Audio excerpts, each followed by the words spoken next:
Hello everyone, I'm Mason Salisbury, and today we're going to be taking a closer look at the Thermaltake Ruby Orb. I want to apologize for how long it took from the actual unboxing video to the review. A bit of that was software issues. We couldn't do what we wanted to do with the software that we had, so we've since fixed that. I also want to give a special thanks to Mike Larson for creating us a techno beat that will be used for all the intros to our video. And back to the product, let's go ahead and look at it, the Thermaltake Ruby Orb. Basically, this cooler is meant for someone who just wants something a little bit better than their stock cooler, or somebody who is picking up an OEM processor and wants something cheap. For about $30, this cooler sits at the low end of its class, and by no means is this cooler for extreme overclockers. With that said, let's go ahead and take a look at the product. To start off with, we have a 3-pin fan connector here that gets plugged into your CPU fan header on your motherboard. That has a 9-inch cable that is sheathed. The actual unit itself is 140 millimeters in diameter, which is 6 inches, and 66 millimeters in height, which is 3 inches.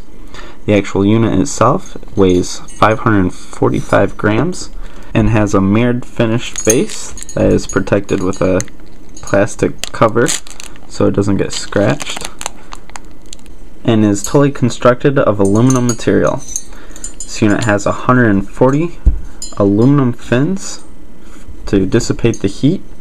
For cooling, it has a 120 millimeter LED bearing fan. There's 3 red LEDs in the base here. It operates at 1700 RPM at 17 decibels.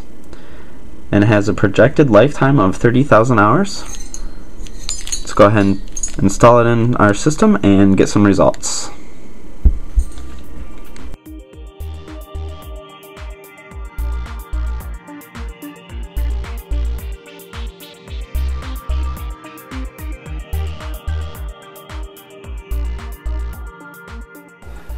So overall, I was very impressed with the Ruby Orb. It was fairly easy to install once you figured out how to do it correctly.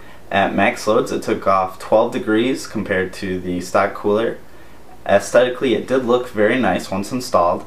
A few things to consider would be clearance. You might not have to worry about closing your side panel case because it's not very tall in height, but it's very wide. So if you have RAM that's close to the CPU socket, or you have a top-mounted power supply case, you might have to check your dimensions to see if it will fit in your setup. Something I would have liked to have seen in this product would have been a heat pipe, something to just take the heat from the base and get it through the fins a lot faster.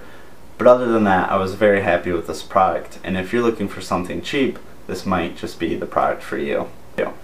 Don't forget to subscribe and check us out at summitland.net.